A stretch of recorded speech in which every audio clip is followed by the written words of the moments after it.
So, Volume 3, Lee Barney here with Faye Keenan, Dave Newman and James Eatock. We're still going. We're still here. You obviously didn't buy enough of Volume 2, so we couldn't go to LA to do this. It's some real people, but never mind. We're all fans of the show, and this episode is... Day of the Dungeon Master. One of my favourites. I just love any episode that showcases Eric this heavily, because I'm a big fan of Donald Most from Happy Days. That was my impression of the Fonz, which was quite bad, but I was a big fan of Donny Most. And this one really does give Eric depth and character. Definitely. You know, it shows that he's more than just comic relief. He's very human, as opposed to being very whiny and rich. Possibly the most human of them all. Actually. Oh yeah. He also gets a new set of threads as well. Oh yeah. But not for long. Thankfully in a slightly larger size than Dungeon Masters. That would have been interesting. So he'd just be walking around in a red jumper very badly. In his underpants. So we go, Day of the Dungeon Master. And what do we Michael start off Reeves. with? Eric he's caused a bit of trouble. And he's annoyed some very strange insect-like wasp creatures. Oh, he's carrying the unicorn. Has she not got legs? That's right. Yeah. She can run faster than him. I love this scene. It's not the best animation. It's kind of very flat, but it's the way in a second. Donny Most, the best screamer in the business. But here we go. The creature, the insect, kind of pelts his shield. You see, he's like bang bang. Hang on. Gives him a bonk. I'm having ya. I'm having ya. I'm having your boot. I'm going to sting your feet. You'll never walk again. That's of course the biggest fan of the show. Hey. I love when the fan has got enough power to throw them into the distance. And it isn't even plugged in. And Dungeon Master, household appliance. Oh no, turn it off. The dungeon! I've dealt with fans before. I wouldn't have thought of it, but I bet Dungeon Master could program your video. He's a dark horse. And this Eric here is doing what probably most writers of every cartoon series always do an episode where you have to address what the audience would ask. And Eric's like, why don't you do this? Why don't you send us home? Why don't you use all your power? Suddenly, we're actually given a reason as Eric becomes the big DM. Not Danger Not Mouse. Dungeon Mouse, Dungeon Meister. Uni's not even any of it. Is it? No, save us. That's right. Could be worse, could have been the unicorn. I love it, Presto, he's still not buying it. I wouldn't trust Eric to do card tricks. I love the way Eric starts backing up, and Dungeon Master just like, you're going to get this power. It's funny that Presto thinks he's in a position to criticise. That's right, yeah. I like Eric's hair as well, and the way he quickly adjusts it as well, proving that I've got a lot of gel on there or something. First, you must learn to control the power within you. Hey, nice threads.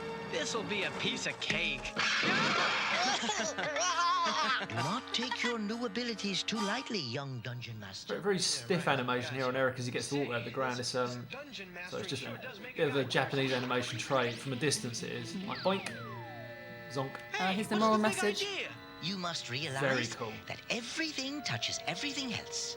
Every action has its own consequence. That's what they call There a is a butterfly universal effect. balance. If you bring That's not just a movie. I hope you're all learning at home. farmland into desert elsewhere. I always remember watching this episode and I was thinking that was probably one of the best things ever said, and I was sort of like suddenly you're like, everything makes sense, and it actually gives you seek Darkhaven. Darkhaven. Go on. Nope. So, name of Kimmy B's site on the internet where you will find the best fan fiction in the world. Oh. Suit all tastes. So why don't you visit? Why are you listening? Actually, go no, continue listening. Sorry, I'm just... Yeah, stay here with us. We're lovely. I think they did miss a trick here, though, where Dungeon Master should have taken Eric's place. Yeah, that would have been, yeah. Or Dungeon Master in little cavalier uniform. Running away with his little legs. Carrying the big shield. Yeah. Screaming like Eric. Yikes. How does he do it again? He'd never have to worry about the rain if he held that over. That's right, yeah. Oh, a new spy. And Shadow Demon always acting the spy, you know. Oh, there's great stuff coming up here. So was this a Michael Reeves episode? Yes, This is Michael We Reeves. like Michael We Reeves. love Michael He's Reeves. the Michael god of Reeves has D&D. been writing for since the late 1970s, probably, in animation. What about it? Huh? Oh, well, see, it's like this. These things are real complicated and not easy to explain. In other words, you don't know either. What good is being Dungeon Master if you don't know anything about the job? Who says I don't know anything about it? You do. Every time you open your mouth. Tell me one thing nothing you can do. Okay, short stuff, try this on for size. Now that I'm Dungeon Master, I can send us home. I don't believe it. We can't say enough good things about Michael Reeves. They had a lot of good writers on this show, and Eric suddenly realising that he doesn't know how to do it, but he knows he can at some point. Some of the best writers in the business, certainly at that time, and also at this time, because you got the pedigree of Paul Dini, Jeffrey Scott, Catherine Lawrence is still in the business. Probably the two main geezers that were missing off the writers for this show were probably J. Michael Straczynski and Larry DiTilio, probably two of the most successful writers. And Shadow Demon, how does he keep doing this?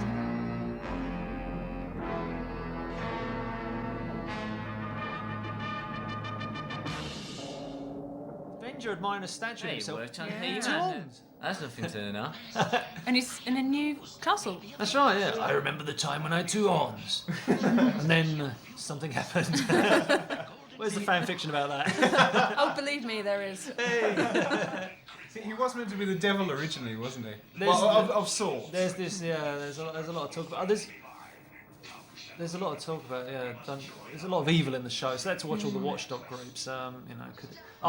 Possibly the best impression of Dungeon Master coming up. I've got to be silent for Dungeon this. Master, remember? You will find it. Here we go. Right, let's see. What would Dungeon Master Love say? this.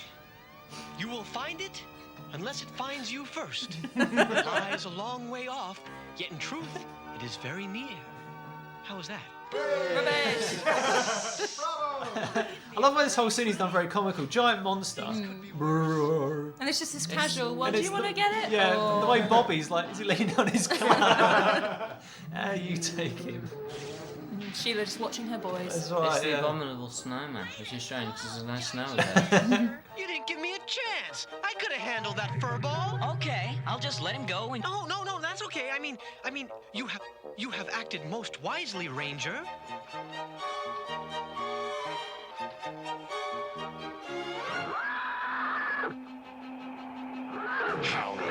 And this scene was basically a cartoon that developed out of a concept rather than a toy like He-Man.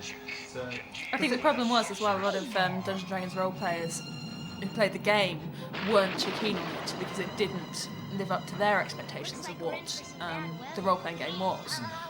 So it was sort of unfairly placed on the scrap heap. And I've often done searches for Dungeons and Dragons on the internet. You come across like the proper official role-playing guides site, and it's I'm not saying TSR, but like big fans of the role-playing game, and they're like that silly cartoon from the 80s. And I'm like, silly cartoon, it's one of the greatest. That's why there's a box set, you know. That's what I say.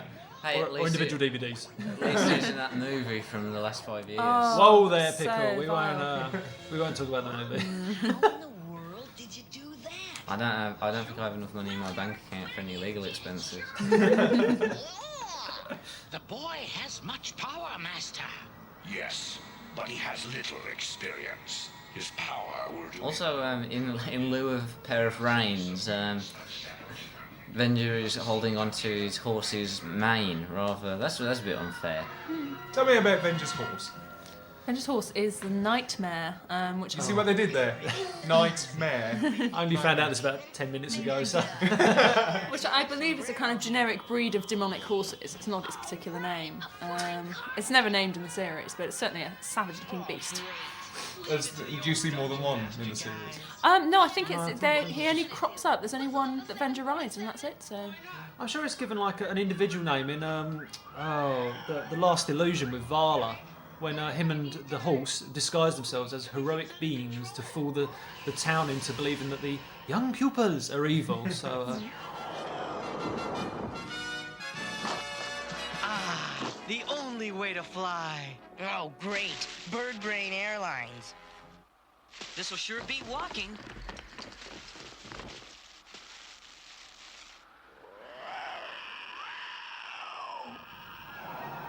And speaking of giant crows, good animation. Yeah, it's hard to animate a giant bird. I wonder, Pupils on his back. I wonder if they were trying to go for something with Eric being a chicken, so what he creates looks like like a a giant, corresponding like yeah. a giant chicken. And there's a red dragon, I'm sure Act which 1 is really odd yeah. because it's kind of off brown. Yeah. End Act 1 on a fire. Not bad. And Act 2, here we go again. I love the way they're actually managing to hold on, because Yeah. surely defiance of gravity going on there. Eric's face. I love the fact that Eric's facing the other way is a nice little touch. This wasn't in the job description. Bird's doing a power dive. There's only one thing to do. Abandon. Abandoned bird. I don't think that's a very good idea, Presta. Plus for uni, whoosh. And it's a nice touch to the script that poor old Eric is the only one who can't get himself out of this situation. Yeah. Everybody else can, thanks to Presto, whose power works when he really, really wants it to. And I think it's a great idea in the script. I don't know how they describe this. How Hank, it's good animation where he ties his feet up. This is good animation and a nice idea. Although he probably would have pierced poor old Eric there. Hey. And I love how Eric is so despondent here. He's like, And there's just no music, there's nothing. yeah. Thanks to you, some dungeon master I am. Donnie or listen Most. to the Save words. myself from becoming a pancake. Pancake. It's okay, Eric. Donnie Most. Learning to use Dungeon Master's powers takes time. Yeah, I guess. Well, so much for taking the high road to It's a darkness. shame because I think Donnie Most one of the. I thought his character very was great. I just wish he'd done more cartoons. This, I'm pretty sure this was his only animation role, and I feel that a lot of animation producers and voice directors missed the chance when they didn't hire him. So, come back, Donnie, if you're listening. Come back and do more cartoon voices, Okay, then. please. I think it's gonna be kind of hard to miss, Sheila. Ooh, But, Darkhaven. He's That's he's a pretty poor impressive character. library, that. Yes. Look at that. That's look how small.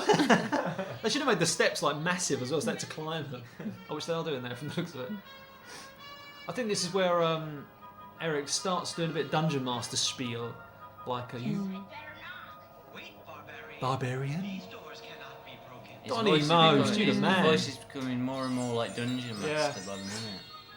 Eric, you talk just like Dungeon Master. Hey, there's no need to be insulting. Hey, what's Eric? What does he can't stand? He can't stand the big DM and. Strange animation though, because the whole thing's a sound. Oh, and I should say that whenever you see Venger in the next few minutes, as the episode begins to type, every time it cuts to Venger, he's blowing something up. It's like, I'll blow this up, I'll blow that up. And Shadow Demon's like, is that wise, Master? It's his intricate lock Yeah, technique. it's his best feature. Not this one. How about this one, Eric? Oh, and we get a Star Wars reference coming up, which is it was the 80s, and I'm sure was it Return of the Jedi? I'm not a big Star Wars fan myself. I know that may offend some people, but This would probably be a year or two after Jedi. Return of the Jedi was out. Return of the Jedi in '83. First series of this was 1983 to 1984. Second series, Oh, we're back at 1984 to Venger. What's he gonna do? Badoom! I've blown up another door. It will take years to find Yeah, you could have conserved a bit more care if you'd just gone and sort of pulled down on the door handle. Yeah.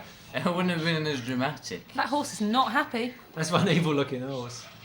They actually give it like if you look in some shots of the horse, in this episode, it's actually just the skull of the horse in some shots where it's like you see the evil gnawing teeth. You I haven't can't, noticed it's got horns going out of its head as well. Venger's a man with one horn on his head. That's bad enough. Uni's got one horn on his head as well. Now he's pretty evil.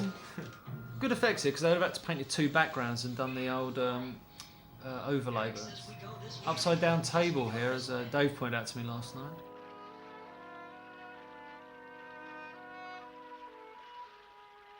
And speaking of Uni being evil, there are an awful lot of rumours on the web about the idea that they're actually in hell. This was a cool little Brazilian-based rumour. Yeah, that's the one. And the best part of it. Sorry, go on, Leigh, if you want. I was just going to say that everybody thinks that Uni is a demon sent to keep them in hell. Great. Uni's there to keep them because obviously, what's the one thing they do when they get to a portal? What about Uni? Oh, and they got to go back for him. But if they could just plunder, go on through and leave Uni behind. But Avenger was meant to, like I said before, Yeah. kind of meant to be the devil. Yeah, And that's original character designs had two horns, but they took it off when they thought it was a bit too close. yeah. So hence the one horn. And hence his statue. Wow.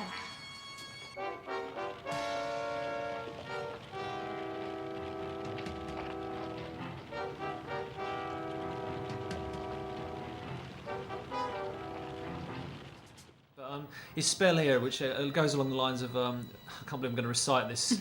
So I read the script, come on. It's Dupira al-Kushni Askupati Anakalatu, which is apparently proper Cthulhu speak, and I've probably just summoned a demon just by saying that. If you listen here, you hear him slightly say the spell. We're going home.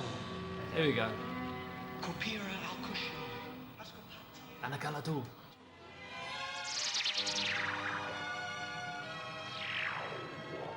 You did it! Wow! Way to go, Eric! We'll have to leave our weapons here. What about Uni? No! Can't I take her with us, Eric? No! I am sorry, Bobby. She would not survive in our world. My And it's weird, in some episodes, Uni would actually be halfway through the portal with them, and it's sort of like it seemed to be a bit... Oh, I love that. Oh no. Frank, welcome. Oh, that's just genius. What a shame it is all for nothing.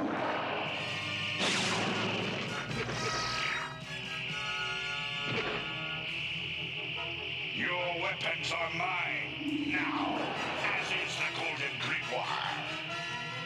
Hurry! Get through the portal before it closes! I'll hold Venger off! You're crazy. He's got our weapons and the grimoire. What makes you think you can stop him? Because I have to! Because I'm... This is Eric showing once more that he can be heroic, and he's just there And yet facing stupid. off Bender, yes. Not a chance, With Horny. this line. Come on, take your best shot. Put up your Well, that's Dungeon dues. Master. Yeah, Dungeon Master. just Yeah, knows. yeah, whatever. Whatever, talk to the hand. You ain't all Talk to that. the horn. Childish fool. You think this a game? He's not having any I of it. assure you, this is no game. Boom, that's one powerful. Listen, that's great. And I think the port was supposed to be closing, but it's not doing a good job there. Obviously, It's just going higher. yeah. It's a postcard, really. If they jumped into it, they'd just come out the other side with a big paper tear. And if you notice there, Eric is suffering the same indignity that Venger suffered in The Night of No Tomorrow when all the books fell on him. Not good. Death by hardback. I like the fact that Venger has only got one hand out from underneath his wing. It's like, I just... Casually. I just blowing sort of... Get it I out. just Yeah. flick you over. Boom. And now I should, going back to my animation things again, the animation starts to go very anime in about 30 seconds from now when Eric creates the portal to this. I hate this shot of Venger. It looks kind of a bit, I don't know, geeky. It just looks very odd. Zoop. Unintentional blast there from the looks of that. Also, there's what's saying that Venger Look is the at most Venger. fearsome man in a skirt since Rowdy Roddy Piper. Sorry, it's a kill. The It's Golden a Grimoire. And here we go. It's weird. The Grimoire's just there as a big. Is it like the MacGuffin device that's just there to blow up really at the end of the That's episode? great animation. That special effect is, Oh, has it been used before? It's been used. Filmation on the old He-Man show would have used it quite a few times. But here we go. Anime time. This shot. That's anime. That's brilliant. Badoom! And then probably one of the best explosions, coming up in the whole series is. How'd you do a good explosion? You get Japanese animators That's- to go that's special effects, crazy. right?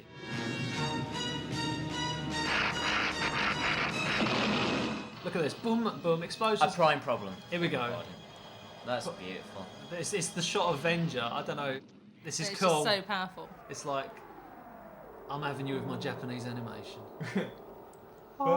It's also Look at that. How quiet that is Genius. as well. We wanted more explosions like that in the series. But Dungeons and Dragons, with regards to animation, it had its moments of pure genius. Done well, young dungeon master. Are you kidding? I mean, I fouled up sending us home. I destroyed the Golden Grimoire. But you were willing to lay down your life for your comrades. He's right, Eric. You risked your life to save us. I did? Yeah. Oh, yeah, I did. Yeah. Wow, I must be nuts. Listen, Dungeon Master.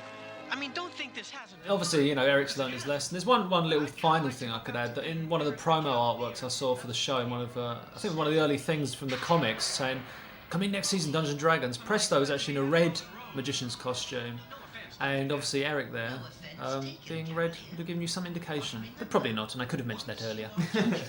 Thanks for playing. It's Presto in his orca dresser. Now maybe you guys will treat me with a little more respect. What's going to happen now? I think we can all see what's going to happen. Oh. Remember what I said earlier? If that was Dungeon Master under that shield, he wouldn't get wet. And there we go. And that's the end of the episode where Eric proved that he could be Dungeon Master for a day. Oh, a bit of a wink there, acknowledging the crowd. See me in the next episode. And there we go. That was Day of the Dungeon Master, one of my personal favourites. Great one. And I guess that's it for this volume. Would we all like to say goodbye for now? Bye-bye. Bye-bye. Bye. Word.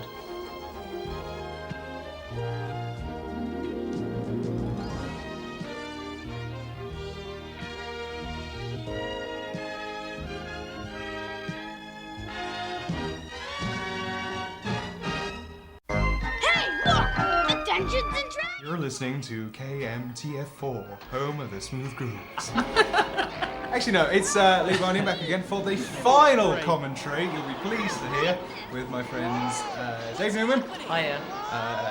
The lovely Faye. Hello. And the lovely James. Hello. We are the Fantastic Four. Here we go with Odyssey of the 12th Talisman. It's one of the last episodes of the Doom Season 3, I might say, because it was just on its way out, basically. It's a shame. It's a shame. Was it just ratings that sort of... It was ratings. It was mainly to do with, lots of parent watchdog groups weren't pleased with the whole demon thing, and it kind of just went the way of most shows. And plus, it was on its third season and was only up to 27 episodes. And around that time, this was about the standard, so it's it ran its course. But we're happy because we've got 27 enjoyable episodes. Exactly. And this is one of them. And this is 12 Talisman, another Eric-centric episode. Good old Eric. Very good for him. We like Eric.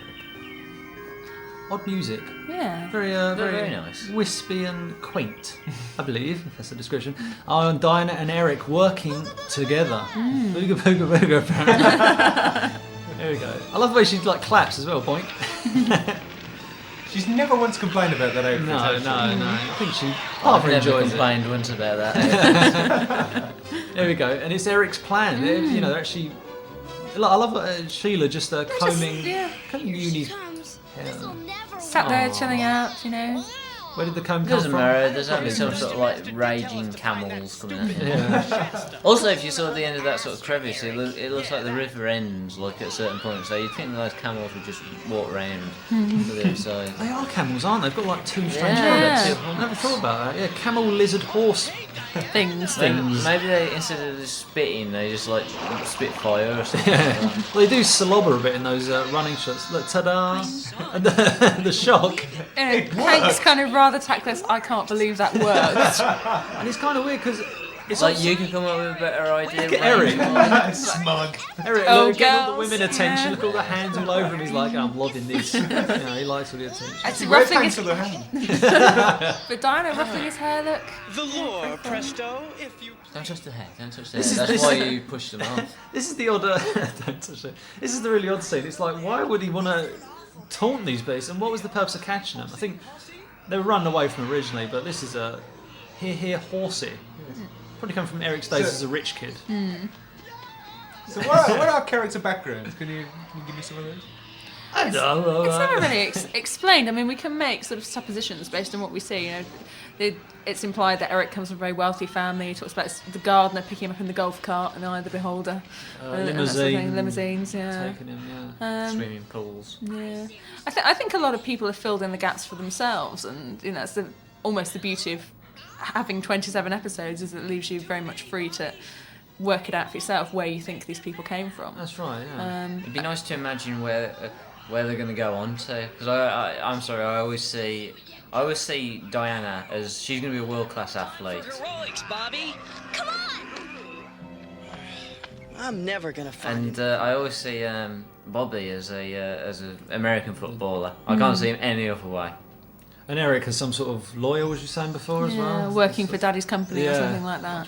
Yeah. And you thought you'd seen all the 80s haircuts until now because we've got Lorne with even bigger hair. And that guy with the biggest beard in the series. Yeah. Could hide uni in there. Please do. You dare mock my beard.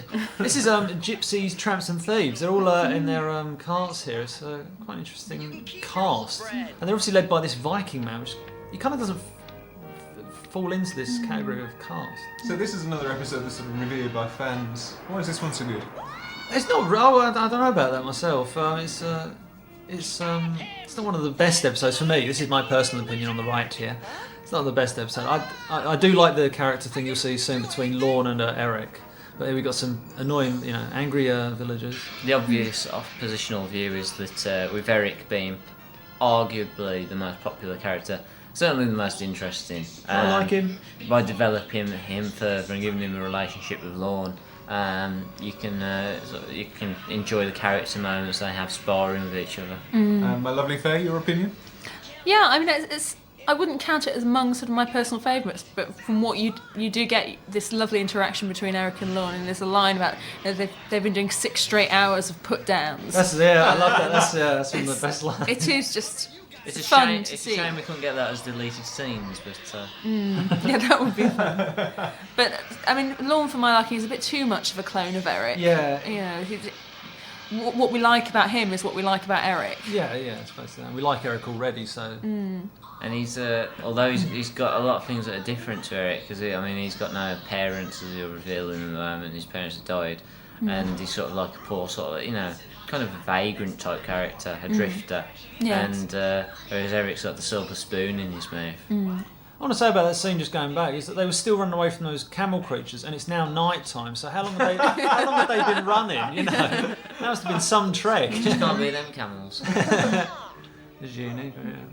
Friend? Here we go. This is the strange thing. They walk up to Eric, who's obviously next to Lorne, immediately assume that.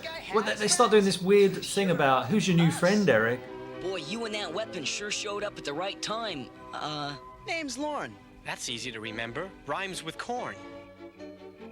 Listen, Lorne, what do you say you come along? Hank with being us? very welcoming leader type. What do you say, guys? Lorne's got a very much in his design. It's very anime-like, very Japanese. He's got like the very, very big eyes if you look at him compared to most characters. And All right, come on, let's find a campsite before nightfall.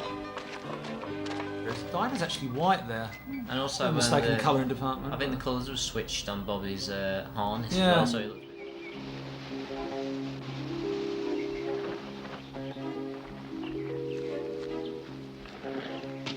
Huh? Well, hello, Sleeping Beauty. It's nice to know somebody kept warm last night. Morning. Thanks for the. But here's Lorne and Eric's. Here we go. The line's coming up about the 6 hours of six straight hours of put downs. Maybe you could sew your mouth shut if you ever get your foot out of it. It is good. There are good put downs. What you see. Yeah. It's very hard to identify the actor who played Lorne. To me, he sounds like he might be some sort of like ethnicity, maybe sort of East European, perhaps originally, before he was American. I love the way Eric treats him, Lorne, old buddy, sort of very sarcastic. Yeah. Oh, and Eric, again puts his foot in his mouth, like Lorne said. I don't have any parents. I don't have any parents. Ouch. Oh. Well, hey, I didn't know.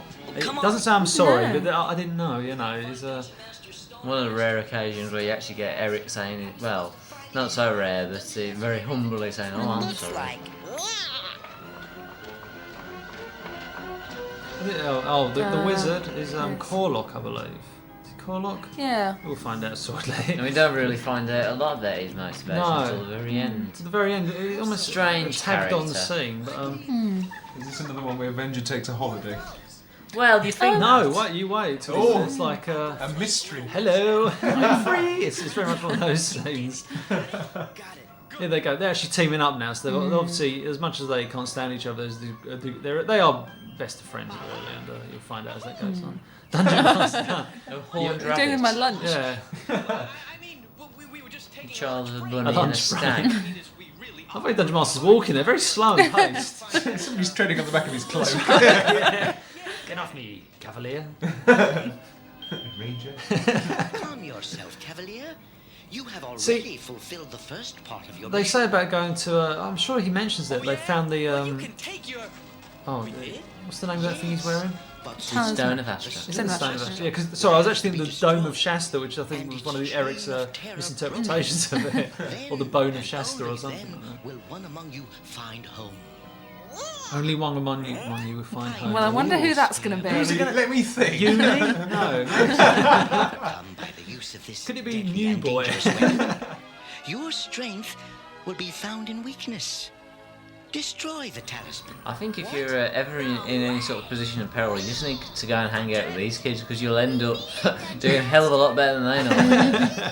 Yeah, with Lord's weapon, we're invincible. So this is the thing, they're all talking about Lorne's weapon. Surely they must realise. I actually thought when I first watched it, they actually knew what he was wearing was what they were searching for. And they're like, yeah, keep it. And then in a few seconds you'll see they're like, no, get rid of it. Who desire his weapon for themselves. What are you talking It is good, the whole thing about this amulet of power, so to speak, is that Dungeon Master says whoever wears it basically gets chased across the realm, so to speak, because everybody desires to obtain it. And you find out that Corlock later, that this orange-looking wizard, as we'll see here, he's been chasing it all his life apparently. Yeah, so it's kind of a sad, him. yeah, it's kind of a sad story. Powers of the 12 evil talismans, aid me now! Very detailed looking rocks. Yeah. We need Plenty good of rocks. shading on the rocks. Yeah. See, this is where he's like, I'm going to take care of business, but he goes a bit crazy. No, you're actually making it worse. Well, it's Stop. strange. Part of me thinks he's actually doing a good job because there are only pebbles falling towards you, but there's giant boulders coming towards you if it wasn't for it, you know. And this is a strange end of Act 1, I always think, is that it's like, how does Act 1 end? A giant monster, a giant wizard? No, a tree falling towards them. That's still dramatic. It's not until, wait, this is the thing, until you see the start of Act 2, and the tree looks like a normal tree there, and when it cuts back, it's absolutely massive. Hang on, where we see the tree? Look at this, Yeah. boom! It's a proper So, redwood. if you looked at how it fell though, it didn't fall very steady, it kind of wobbled to either side.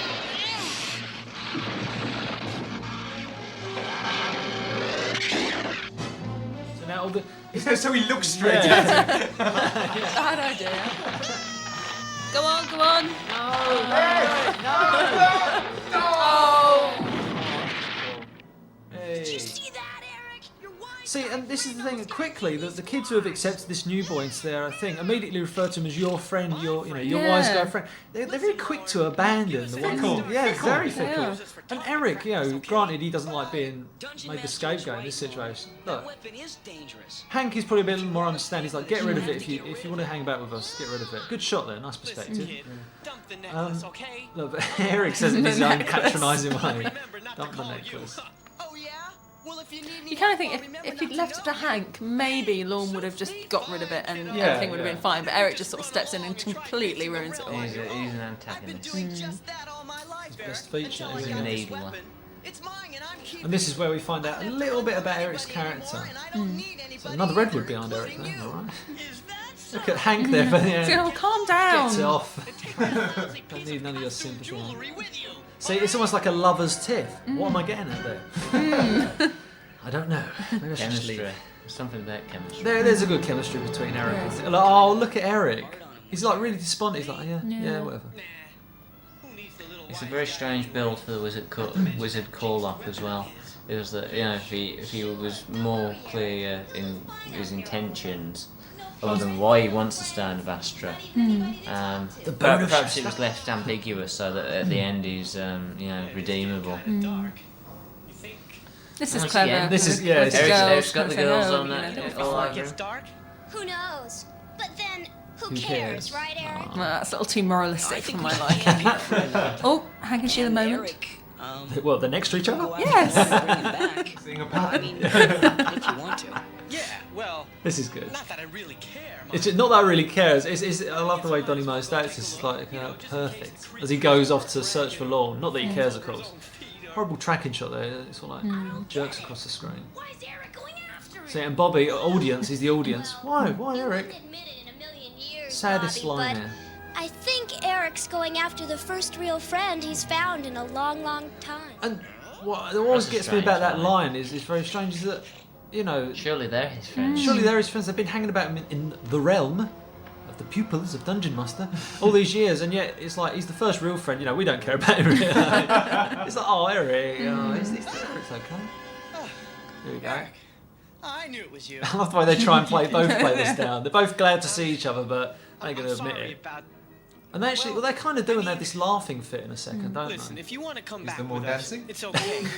No more dancing in this episode. What? Except for one minor problem. What's I'm that? totally lost. I'm totally lost. Oh, that's great.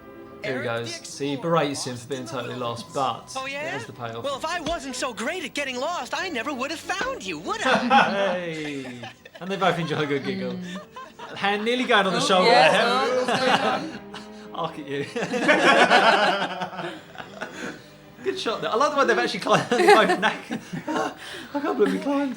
There are some great backgrounds in this. Oh yeah, in the series they did one. I mean, what you get is with Dungeons and Dragons is background artists are actually told, or layout artists are the ones who do it first. They're told, good shot there. They're told that basically you must create a world that looks like Earth. As trees, rocks, but that doesn't totally look like Earth. And obviously with the realm, you've got to have some earthly-like things. Because otherwise the kids will look a bit strange. But they did a good job, like with Avengers castles and character designs. It was overall a very nice looking Mix the series. human with the otherworldly. That's right, yeah. It's a nice mix. It works very well. And it always looks so bleak as well. That's right, yeah.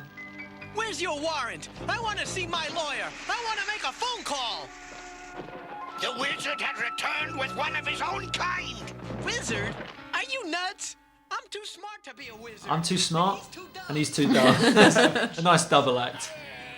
Oh no, it's the beady bloke. Yeah, it's the beady bloke. I love when they just walk towards him like, yeah. He's nice. And there's the voice of reason, the nice motherly figure who bakes bread. She's a bed breaker. Bed breaker. There's a tongue twister. I love how Eric's just, and it's Corlock, waving his hand manically. Hey, now here's a guy who knows how to get around. Oh. This is a strange scene because it's like Corlock imprisons everybody except, and obviously he has to do it for a reason to. But I'm sure that Lorne should have given up the amulet like then and there when he goes, give me the amulet.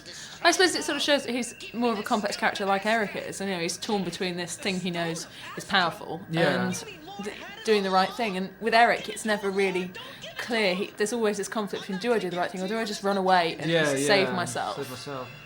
I love the way Eric was there. Don't give it to him. And now he's like, give it to him, please. Save me. At the end of the day, when the hero redeems himself, the selfish will become selfless. And I think for the greater good. Scripted, son. Where are you reading that from? It's that giant auto cue we're looking at.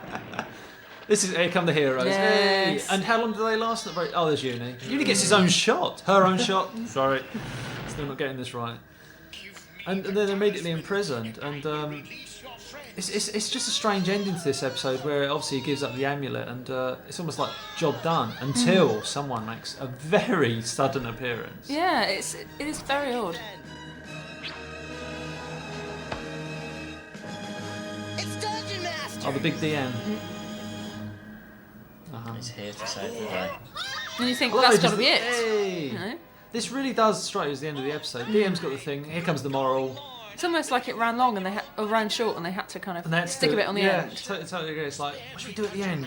We haven't got Venger in the One episode. of the Stone of Astra, the 12th talisman. Then take it. It's actually the 12 talismans. Where are the other 11, we wonder? Maybe someday they could do an episode where they do the search for the other 11 talismans, just like in the Dragon's Graveyard where they alluded to the Duke of Darkness. I still want my Duke of Darkness episode. You're not going to get Duke of Darkness. Yeah, I wouldn't mind seeing him though. The Duke of Darkness probably has the 11 other amulets. Yeah. It's like the bit at the end of the trailer where they talk about the land of blue fire. It's Yeah, like, that's well, right, where yeah. was that? Well, here's Venger. The Bolton villain. In front of the moon. Avenger gets hold of See, and it's very strange. Venger suddenly wants the talisman, although there's no shadow demon already in the episode. None of him, and no Venger like spine How or does he anything know? like that. And so Corlock takes upon himself to have the amulet, and if I remember rightly, takes care of busyness. Venger's voice is very strange here as well. Yeah, maybe like this whole thing like I was saying, maybe it is like purely they forgot about it and did a tagged on scene where it's sort of like let's have Venger for a few minutes. And play some dramatic music as he fires bolts from his hand. Well, we'd love to know the truth, so if you know, email us. Yes, email us, please.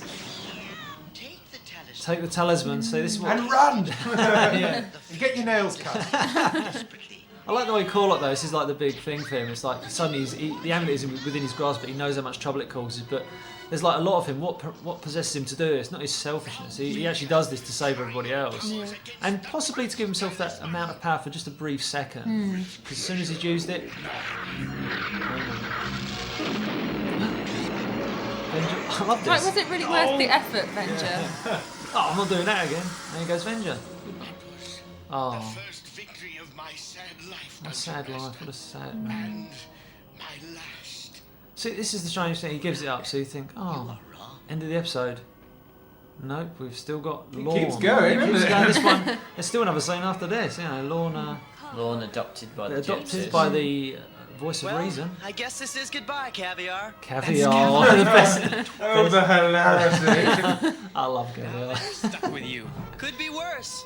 They could be stuck with you. Could be a lot Good worse. add-on, They eh? could be stuck with both of you. Hey. Oh, what was that eye expression from her? So I did boing. Perhaps Uni poked her. Uni are too close. Zoinks. Born away from me. So this is this is the end of the episode. It's a nice little thing where Lorne goes off a distance and Eric actually admits. But I think I'm gonna miss that wise guy. Oh, what? They're all completely shocked. And here we get a really tagged on scene. I thought Venger was bad. This is almost like Corlock has redeemed himself now. What happens? Dungeon Master's going to take him on his He disciple. glows blue, and they're in the sun. And that is the Very end. strange, isn't A little it? bit odd. And so that's it. We've done 8 commentaries of Dungeons and Dragons. We hope you've enjoyed each and every one of them. Yep. If you've got any complaints, keep them to yourselves. So this is James Eatock signing off. Goodbye. And this is Faye Keenan saying thank you very much for listening and goodbye. Dave Newman, hope you enjoyed it. Thank you very much. Goodbye. This is Lee Bining saying goodbye to you all and thank you so much. Take care. Bye.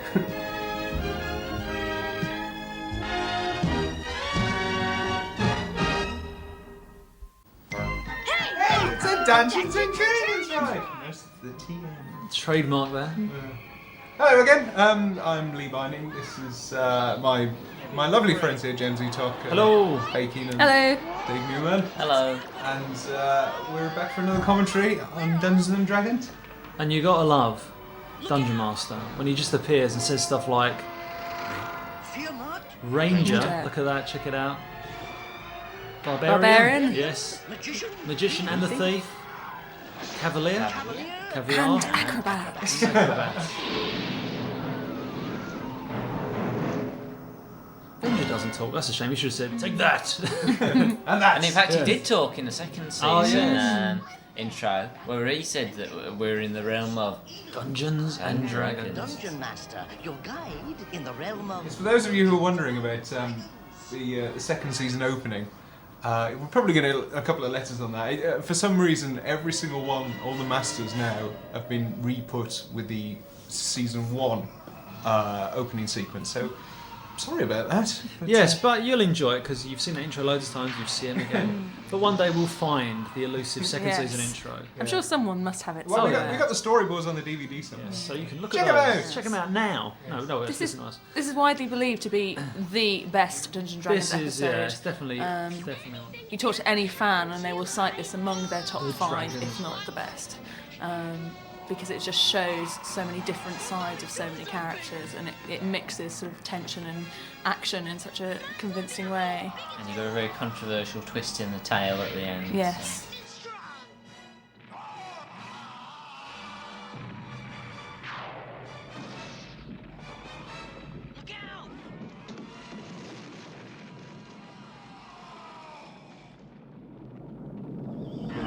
Shadow Demon again.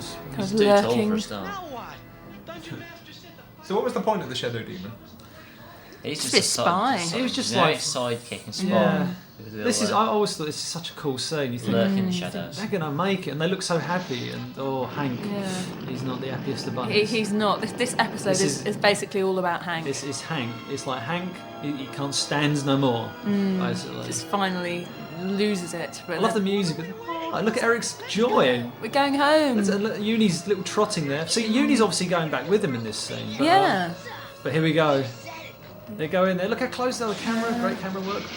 And Hank. then just a shot with Hank. I can't believe this has happened. Eyebrows. You got to be kidding me, is what he's thinking.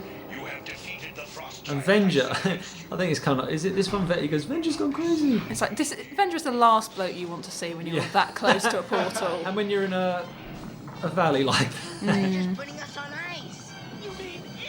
This is the cool bit. Yeah. They have a very well forced escape route. And it's nice he's done the animation technique, is that you actually see them disappear underneath the ice and turn into mini silhouettes. There's one chance. There you go. That saves the day. Let's go. And there we go. So you see him, and there they go. The way they had that dome as well brought back memories to me of Lexor from Visionaries with his invulnerability spell. Great scene here. This pure silence. This It's fantastic. they're all dead. They're like, I can't believe this, look at that. All of them look in different ways as well. Bobby's is brilliant. He's like, I can't believe can't take it. this Uni anymore. giving him a little blip. She'd have just been desperate. Come on. See, I mean, this is the good thing, is that usually this would occur at the end of an episode. Probably after we'd see it, they'd probably go, thanks, Dungeon Master, and go, I'll just... It's just losing it. These two completely, the anger barbs in hit Bob, home. look at So that. It's angry. like, and I love Bobby's dialogue. Bobby's got his Kurt Cobain looking wariness face at the moment. And you just then you remember that he's a child and That's mum and dad, yeah. It's very, very, very touching. Good acting as well, I might Brilliant, say. yeah. And Eric here is just like... He really squares up to Hank. That's right. I love the way Hank just slams the thing down. It's He's like, like, right, that's it. bam. I am? This is great. It's such great writing. Eric's all like, you don't usually listen to me. Chance we have of getting out of this world is Even though Mark Evanier shaped the series, it's really Michael Reeves who seemed to keep everything sort of in a Ticking flow over, There's one thing that can. A dragon. See, they're going back to the Tiamat situation. I love Eric's face. You got a better idea, Eric? Yeah, no. I didn't think so. That is, that's just so good. I mean, this is the only real insight we get into Hank throughout the entire series. The other one was obviously the traitor, wasn't it? Where he's put to the test there, but this one is purely how far can he be pushed before he, goes over the edge. And Dungeon Master It just sort of lifts it a bit, intense scene, then we get Dungeon Master. Dungeon Master looking, dare I say, without sounding too weird, kind of cute there. Right, I sound weird. Okay, just shut up. But it's a kind of good sort of counteract Hank's anger in this next scene, which is right. Okay, just tell me what I want to know. I love the way Dungeon Master, the path you were taking, something about will only lead to ruin, and nobody's having it. He makes the point of he wanted to send them off on a quest to face the Duke of Darkness. And I'm not going to take anything away from this episode, but with a name like the Duke of Darkness, I wouldn't mind to have seen it. Particular character in the Duke of Darkness. Oh, look I love this. Poor DM. And he has to basically concede to them and say, okay, I'm telling you where Tiamat is in the Dragon's Graveyard. How foreboding does that sound? Well, it's dead, so not very. Oh, come on. Get with me, Mr. Biden. I love it. And Dungeon Master's frankness. No riddles. You can just ask her, ask Tiamat the Dragon. And the best line, can I go now? Yeah, it's like, when did he ever say that? But Dungeon Master gets the last laugh. One more riddle. He's the one who's got the true power. Yeah. Because all this, whether or not they like it is written. He probably decided that this would happen. He'd have to act this way, and everything is preordained in this series. God, I can't believe I said preordained. Right, there's a Hank and Sheila moment coming up. She questions him. And if we convince her to help us against Venger, Kiss her, you idiot! Kiss her, you fool! Kiss me, you fool. That'll stop you thinking about killing Venger. We get a great scene coming up, don't we? One shot. Completely. One shot of Hank, and it's like... It's, Venger. Venger completely losing his rag this time. He just lost it. This is a good episode of Venger, because obviously towards the end we find out that... Well, you'll see. And, he loses it big time. He just blows up everything. And so he thought he's blown up stuff in the past. He goes crazy. Look at that. Unleashing concussive blast. Oh, this is it. This is it. Top of the rock. Why? Yeah. Why is he on his own? What is he thinking? Because it's dramatic. He's having his Star Wars moment, his Luke Yeah. Skywalker moment, looking out over the landscape one more time, before everything changes irreversibly. What do you suppose Dungeon Master meant when he said, we carry the weight of the dragon's grave? Eric actually clocks Dungeon Master's riddle, which is really strange.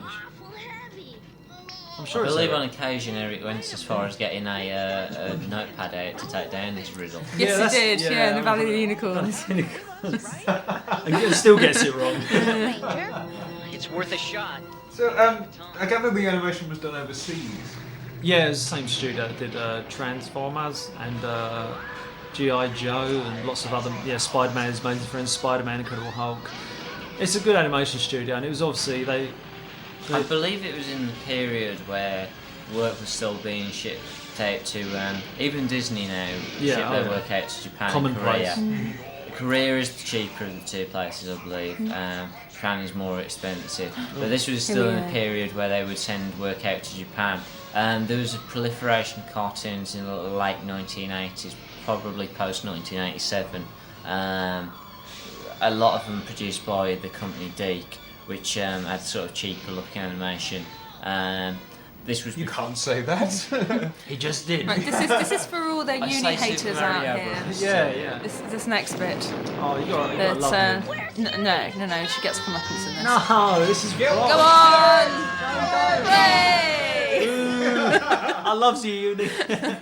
Oh no, but going from character writing, it's a good scene for Bobby here because it gives him reason soon to hate Venger with just pure hate. And because look, poor Unicorn man, Bobby's like, let me go, and he actually does go as well. And who saves Bobby? Eric. I just love the twist in this series. It's Eric, the complainer, the whiner, the coward. It kind of leaps in to save him. The villain kicks the dog, the more evil he is. That's right. Boy, did he give that dog a good kicking.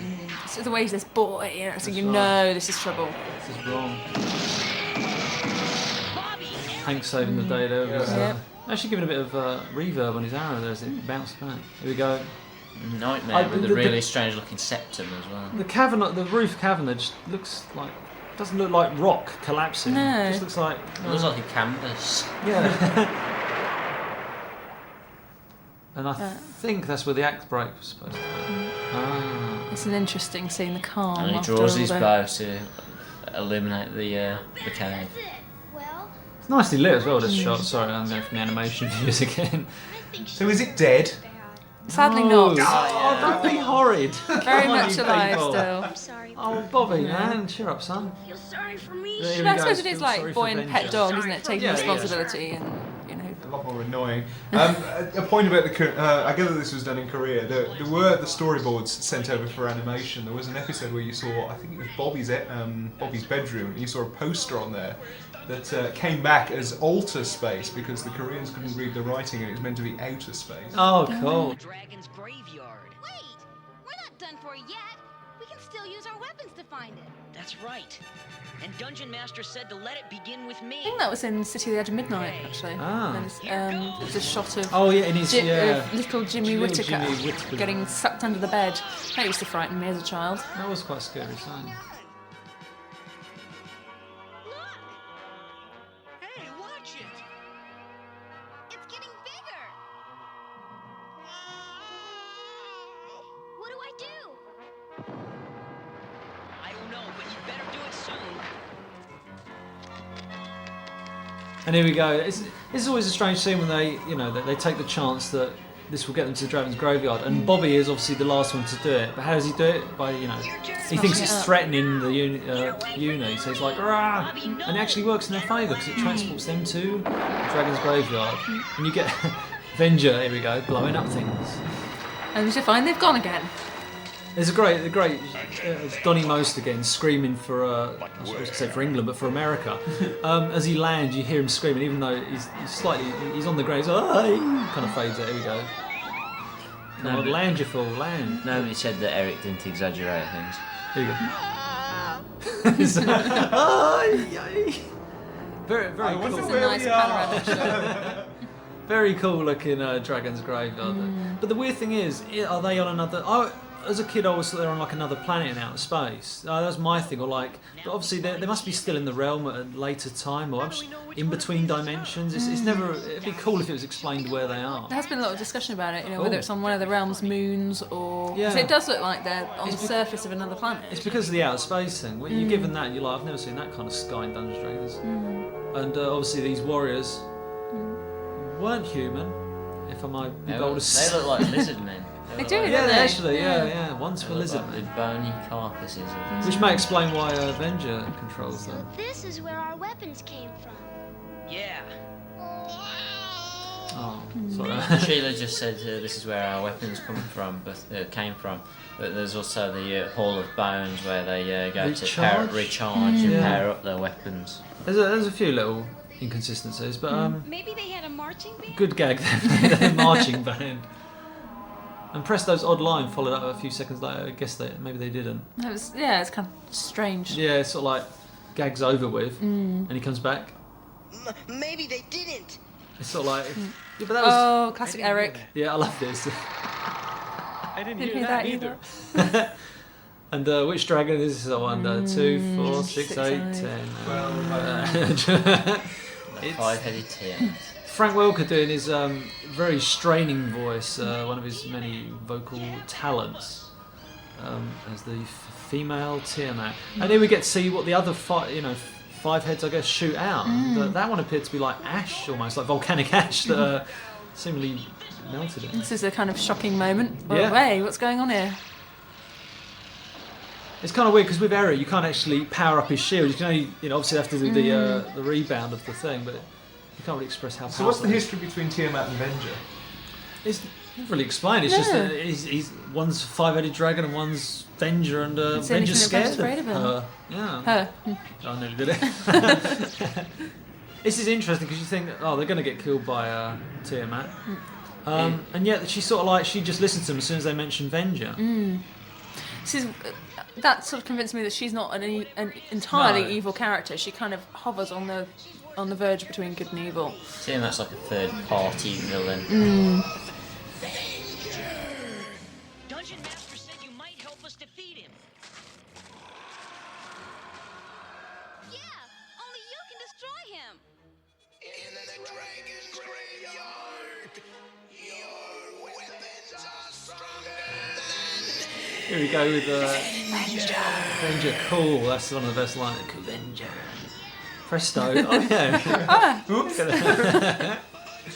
And this is cool. I like Venger.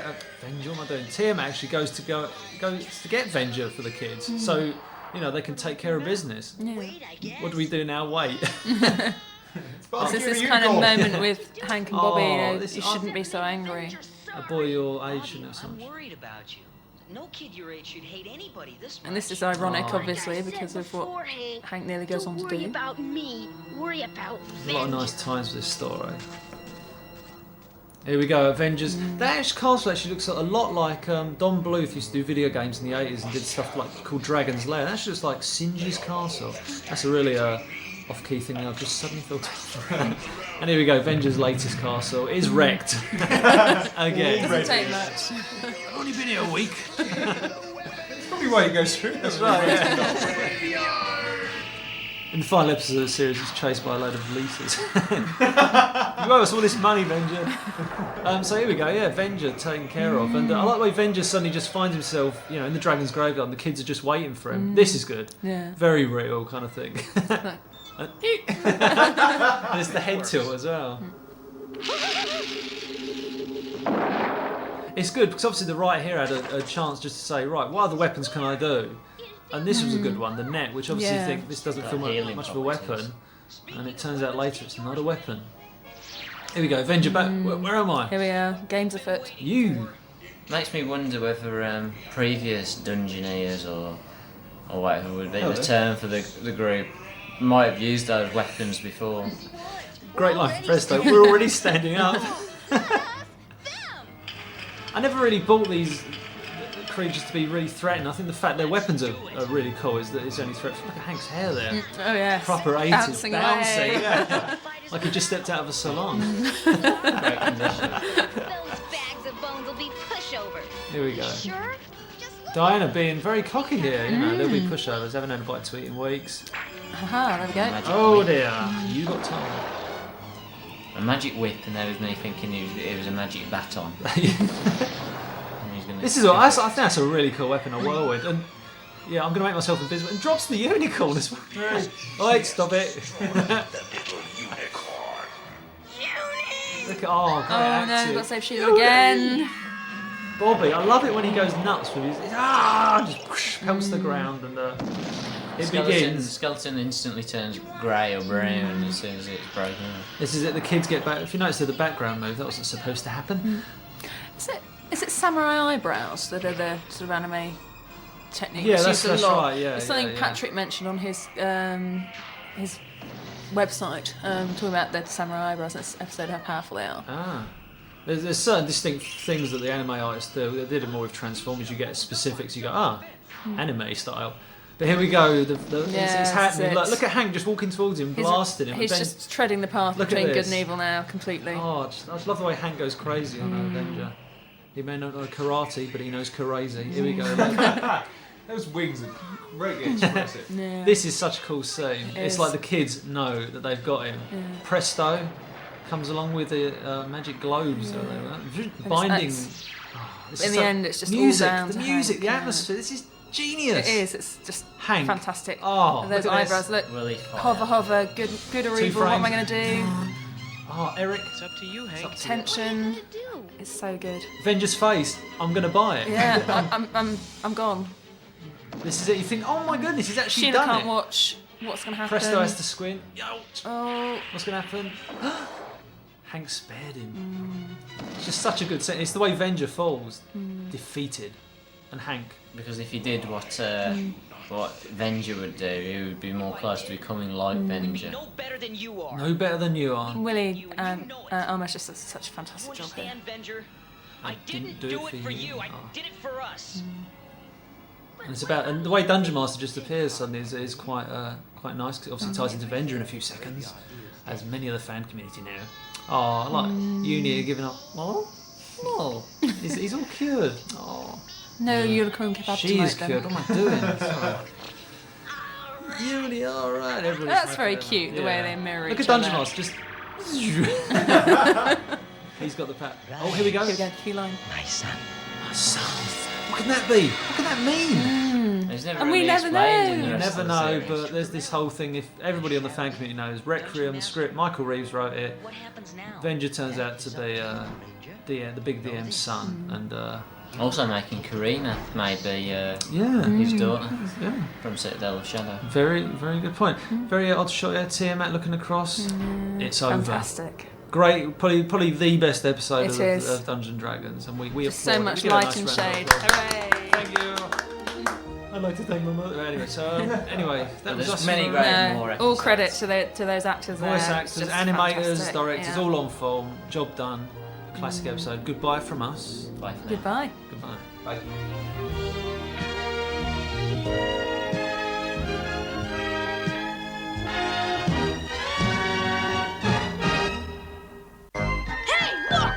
Dungeons and Dragons ride!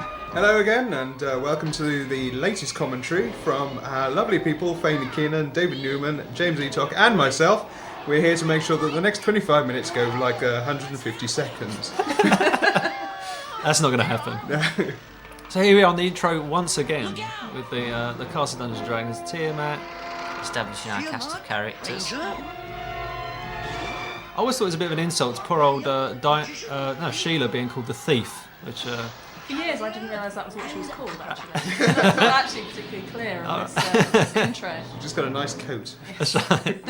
Well, she only thieved something once, didn't she?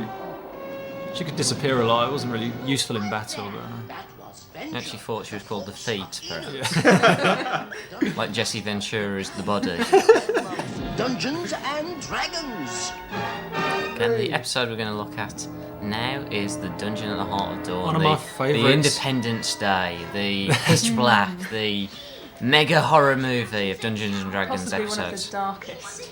And I might say that, bear in mind that in America they usually have an ad break just before the title card, so when kids would have turned on, they would have seen this for about 10 seconds and probably thought, Mummy, telly's not working, you know. Yeah, I don't imagine it cost them a great deal to you're cutting animate the beginning of this episode. So you weren't making a joke when you said it was the darkest episode. There's a fun there. So what can you tell me about this one, children? We have a dynamic duo to start with, who constantly snipe each other. I like the fact they're actually working together on this thing, and that, and as Eric runs away, Bobby's sort of like casually just strolling away from this. As it trucks out, you've got this massive tower just slowly falling into the ground. Could have actually fell towards them. That would have been a different story. Oh, Hank and Sheila moment in the background there. There you go, just hugging. Bit of action. I like how Bobby's just using his club as like a shield. They are just slowly sauntering, aren't they? Yeah, they don't care. Yes, it's happened at last. They've got rid of Uni. The moment you were waiting for. Oh, so it was no payoff there. I think he's eating a potato there. I'm guessing, but. It is. I was waiting for a scene when Uni scoffs out like a greedy little unicorn that he would burn the... Spontaneously combust. How about it, Hank? You're the leader. Leader? Now, this is a bit of a character moment here for Hank. Obviously, declining the role of leader for once, and Eric taking full advantage. Now move away from there, And true to form, he just totally messes it up and does completely the wrong thing. Yes, for Eric. This has absolutely nothing to do with anything, but I've always thought that Eric's chainmail looks like fish scales. Oh, the sign is saying... Good, look at that shot. And lurking in the shadows, funnily enough, Shadow Demon. What I love about this whole scene is it suddenly starts to build up, the music starts kicking in. It's the music from the intro as well. Oh, at least the second season intro. A very evil-looking dungeon master there when he turned to look at. This is sorry, I love this scene. I'm getting the old hairs on the back of the neck are standing up as the shadow is cast and the good animation begins. This, for me personally, stuff like this costs quite a bit to do because you've got to, animate the wind, animate the hair, and there was a lot of hair in the 80s, so there's a lot of animation going on there. Big hair. Hank and Bobby in particular having their sort of proto mullets. I'm afraid it's too late, Master. The pupils of dungeon. I like this idea of both sides also being equally frightened by the fact that this box has been opened. That's right. It's pretty foreboding. Venger, who we've established previously, he fears Tiamat, and I believe it said that he's the only being that Venger fears, but we're going to find a guy who's even scarier. I'm sure even Tiamat is scared of... the Master. Or whatever it's the called. Force of Evil. The Force of Evil. And in fact, he does take the shape of a force rather than any sort of particular character. Quickly, barbarian! Cover it! The rest of you, follow me!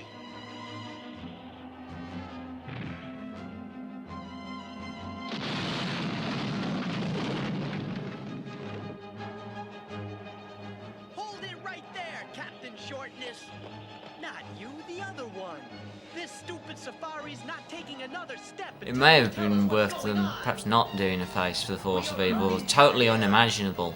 That's right, because they apparently allude to the fact that he's an unnamed sort of force that. What I love about this whole thing is just the way it's so dramatic. It's like they're actually shouting at one another, kind of thing, because this, look at the wind there, just tearing up the capes, and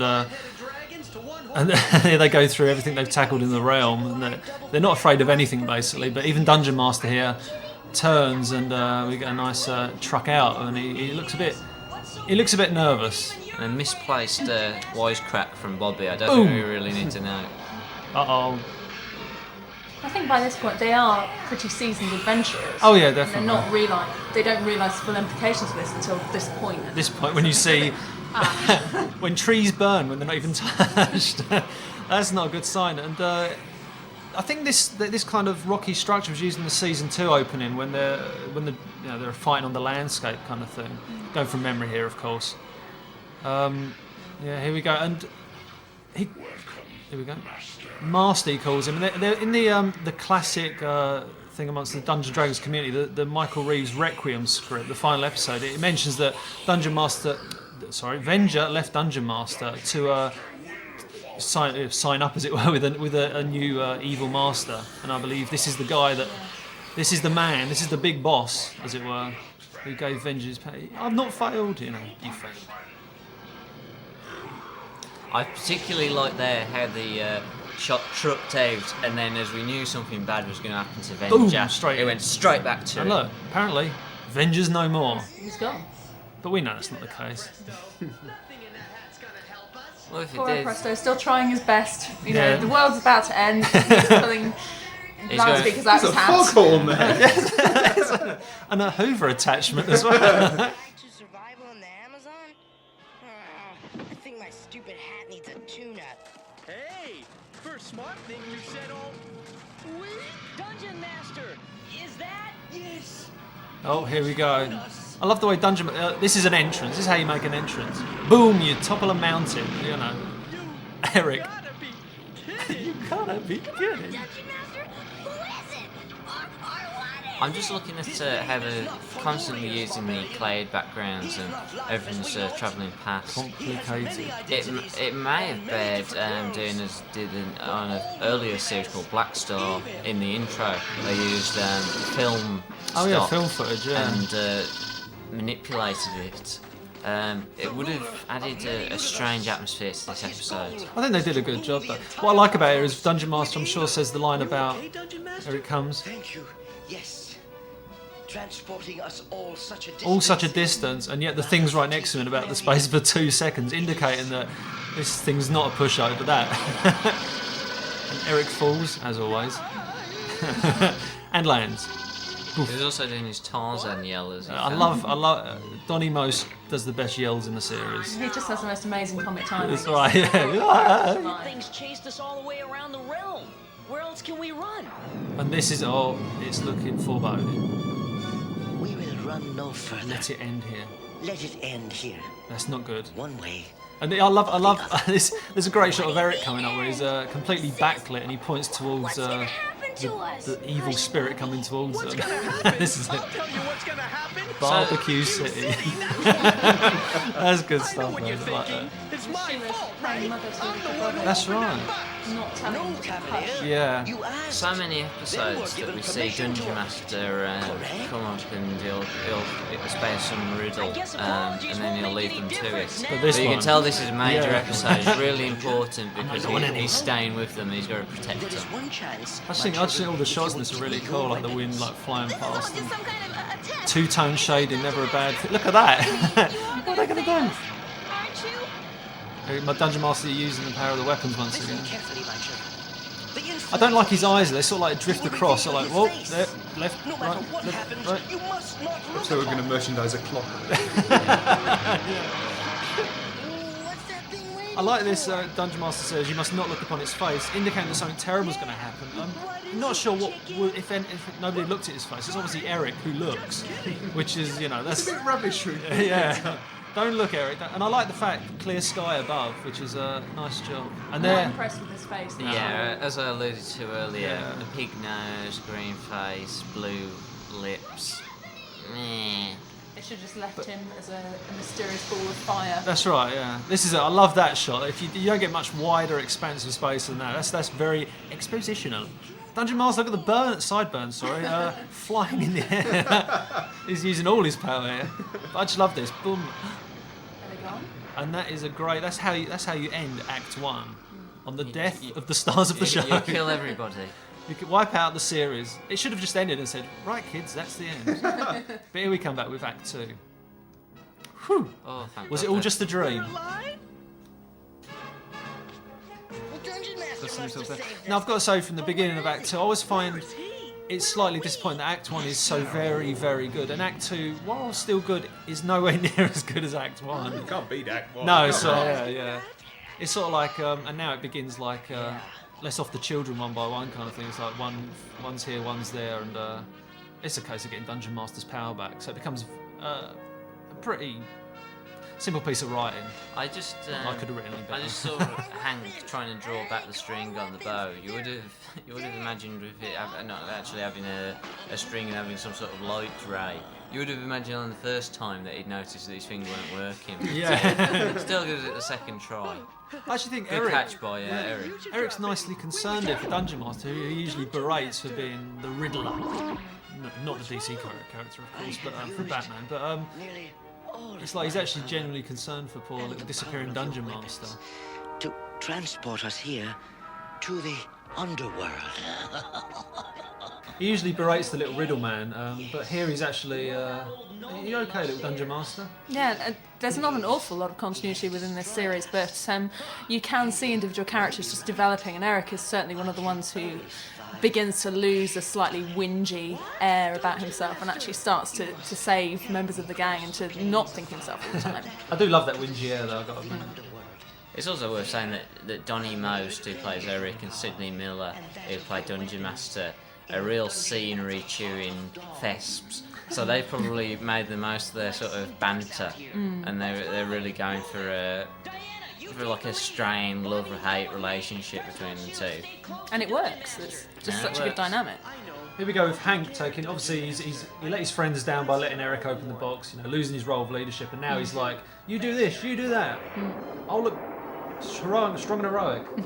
It's like they say, the burden of leadership is the burden hardest to bear. Oh, look at sympathy vote there from Dungeon Master. Poor guy. Poor little guy. And there's Shadow Demon, like making funny noises again. Avenger, seemingly. Pilot lights gone out. Yeah. I have no power. He's lost. Get off me. I was going to say. But I love you, Dungeon. Avenger. Done it again. We will let the fools lead us to the heart of dawn, where I will be the first to drink of its power, and the first to have my revenge. Oh, I was just make another note of Venger wanting revenge, which I always think is in spite of everything that's happened. The vengeful Venger wants revenge. It says rock slide, precisely a giant boulder rolling towards you. Oh, that's more of a rock slide. I love the way Presto boink. And look at that. Oh. Are you alright? No, I'm stuck on the ledge. I'm fine and that. Presto's losing his grip, although but that's not really hard for old Presto. There's your answer. And Hank and Bobby are practicing there for the wheelbarrow race at the School Sports Day. Throw the unicorn down, I'll land on that! Just pull the horn off, I don't want to get that in me. We'll be back. I think Presto, if you look, every time they show him, he's getting lower and lower. Also, if you notice here in the old close-ups, is that one thing I always noticed about Presto is his eyes are almost like a yellowy colour. I think they're supposed to be like golden. Weird scene. Who's this? It might just be slightly Avenger, anemic. possibly? I'm going to throw a rock. Bonk. It seems strange that Avenger's like, why doesn't he just blow him up himself as opposed to, I'm going to taunt this monster out the monsters out the Last lake. time I heard a gong like that was in a movie on TV. King Kong, remember? Probably the 77 remake with, what's his face? These guys are really strange. Giant salamanders. I guess they're kind of like salamanders. They're not instant. They're No, not not snake-like. yeah. I actually remind me of Mongol from the Thundercats. And this is testament to Diana just being an all-round sporting girl and Yeah. just diving straight in there. I love the way it ends on that shot. It sort of like flies in, you think, what's happened to poor old Diana? And this guy, I think, has got the worst power ever, a hat that fires out a magical laser bolt. It looks silly. He's an angry little guy. He's got disgruntlement issues going. Yeah, also with Diana vanishing, you'll notice there's sort of like a pattern begins of each pupil vanishing. And who will be next? Will it be Sheila, Hank or Bobby? Spoiled it I'm now. sorry. So I was going on to say, would it be Sheila, Hank or Bobby? I don't think so. Will it be Eric? More than likely. Mustn't forget Presto on that ledge. It's just Poor old Presto and Diana. At the heart of Oh, dawn, look at my that. children.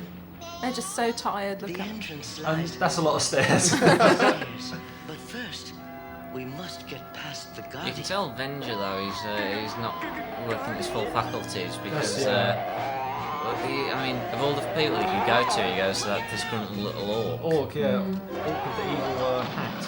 I should say that the Guardian, or whatever it is that Dungeon Master calls it, looks more like a giant rolled up carpet with teeth. You heard what she said? Move out!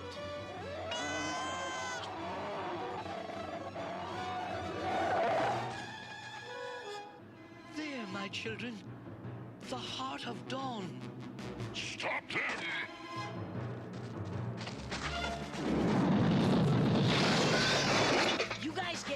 Sorry, rubbish hat power then. Guy could have had a sword, a hammer, a laser gun even. Okay, I was pushing it a bit, but a hat that fires bolts. I'm just wondering what the other lot are there for. Are they just there for moral support? So they've not got cheer, their, go on, lads. They've not got their pointy helmets of what you do. They covered the hat. I like the way Bobby just stands there, sort of like, yeah, You broke my club. go past me, lads. God damn it. And also, you notice that the weapons are actually just completely getting destroyed there. Oh, He's gone. look at the carpet, it's still there. Also, it looks like Eric's been fighting that beast so long that the beast has grown Dennis Healy eyebrows. He's not dead, he's back. He's still in the land of the living. It's the final struggle. And it has It's to the be between moment these of two. It's tension. always between these two. Your time, Venger. Nice bit of cliche 80s dialogue. You mean it's your time, man? Yeah. And then goes. I love how he just sort of like drops in. And like the big monster thingy spirit fire monster with the funny looking face made an appearance in the first act. Quite a good appearance. Here comes Dungeon Master making an equally cool appearance. Look at that. Glowing. The man is supercharged. Like a piece of platinum. I love the way also, this is just another great bit of writing, is that, yeah, everybody's saved. What about Eric? Where's Yeah. I'll leave him, he's such a whiner. Where's the moany guy who sounds like Donny Most? He sounds like Ralph Mal.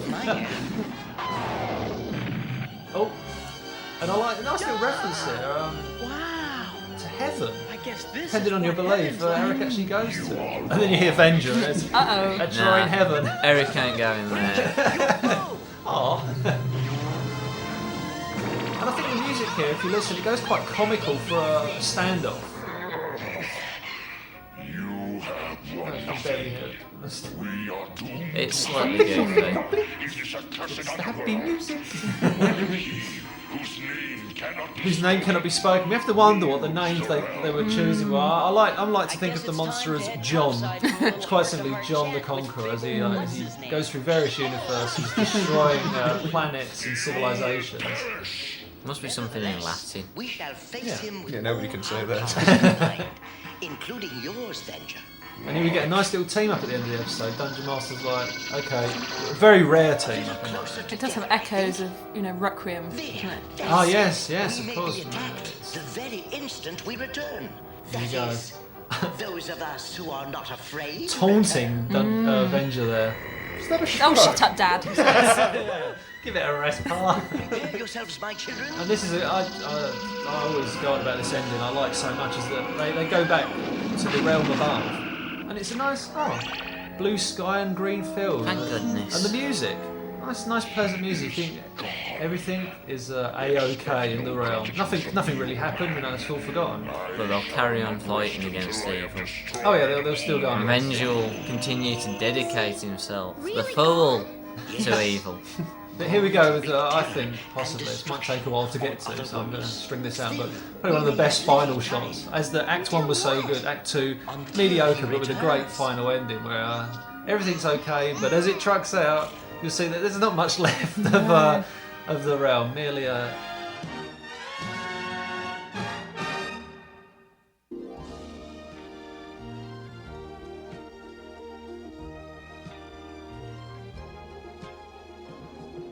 So we like that one. Well, you like that one a lot. It's very good. Sorry, I'm going back. So is there Dungeon That Heart Dawn? Good episode. They'll be back and we'll be back. Yes. See you in a minute. See you soon.